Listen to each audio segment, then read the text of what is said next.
Police officers of Reddit, what are you thinking when you see cases like George Floyd? I am a police officer in a medium-sized suburban town in Texas.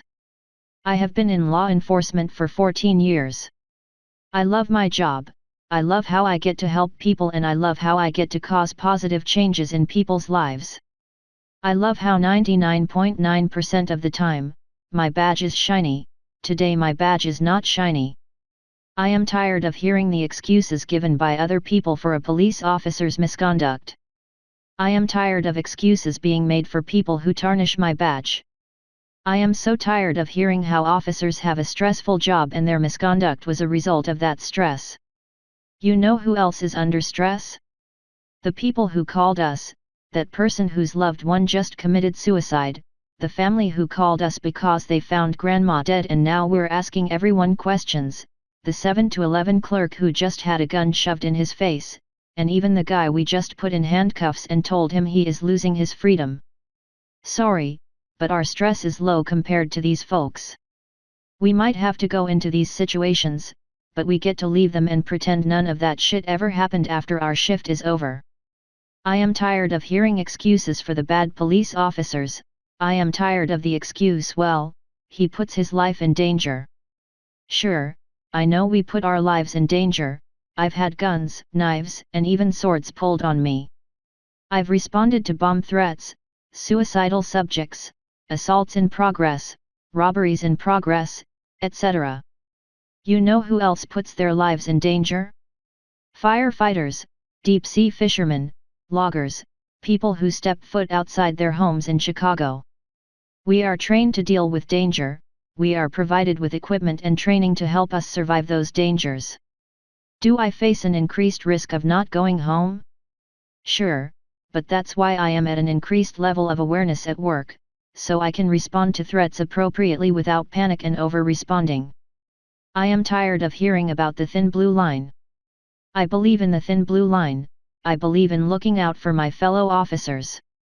I don't believe in hiding the misconduct or unlawfulness of other officers, and I have always spoken up. What many forget, standing behind the thin blue line doesn't mean concealing the misconduct of other officers, it means confronting those officers so they don't do something to ruin their lives, the lives of others, or violate the law or code of conduct.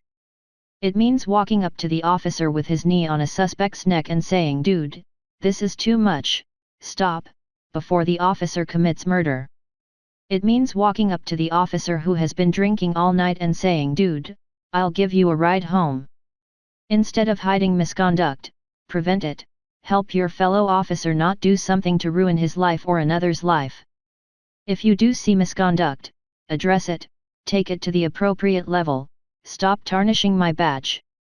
We took an oath to uphold the law, uphold our ethics and protect our communities. Sometimes that means arresting other police officers or holding them accountable for policy/ethics violations. This officer violated the rights of George Floyd and murdered him through his actions. The officers who were on scene and failed to act are just as responsible. There are multiple videos of this incident and there is no real question as to what happened. For those folks who wonder what makes it murder or manslaughter. Murder is the act of causing death to another human being through an action which a reasonable person would know, or intend, could result in the death of the victim. Manslaughter is the act of causing death through an act which is reckless in nature. Every officer in America is taught about positional asphyxiation, and while some departments allow neck restraints, all officers are taught the dangers of neck restraints and are taught not to apply pressure to the back of someone's neck or head when they are proned out on the ground in handcuffs. Floyd was handcuffed with little resistance and they were able to walk him across the street to a patrol unit. Floyd can be seen in a surveillance video falling to the ground next to the unit on the sidewalk side of the unit.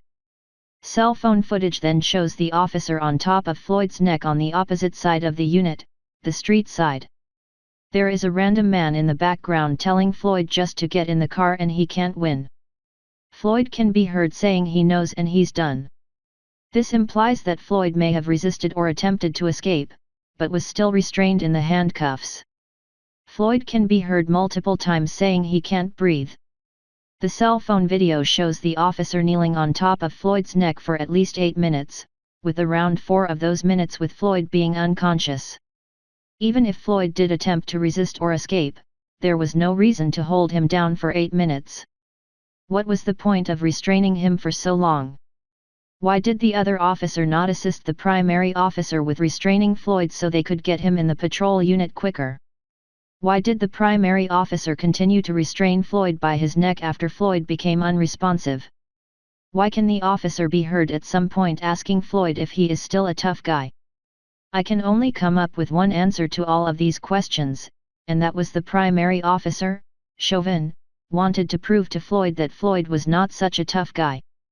I see an officer assaulting another human being, going beyond taking control of a suspect, using force as punishment and ultimately causing the death of another human being. I see a second officer who stood and watched and did nothing, despite knowing that what the first officer was doing was a violation of law and policy. I see officers who were trying to get back at Floyd for running his mouth and resisting an arrest by using force they knew could result in death or serious bodily injury in a situation which did not justify using deadly force. This officer committed murder, plain and simple. This officer tarnished my badge and the badges of all police officers. Worst of all, this officer tortured his victim for 8 minutes. Imagine your last thoughts and memories being those of a police officer, a person who the public is supposed to be able to trust, placing his body weight on your neck, slowly asphyxiating you against hot asphalt while he asks you if you are still a tough guy. I hope this officer, and any officer who allowed this to happen, is tried and convicted. It's going to be some time before I can polish my badge back to a shine. In the meantime, a family is suffering, a community is burning, all because of one guy who should have never been an officer. What do I think? I think assholes like this make my job that much harder and damage the trust I work so hard for. I think assholes like this ruin people's lives and ruin families. I think assholes like these should be stuck in a prison with all of the people they ever arrested.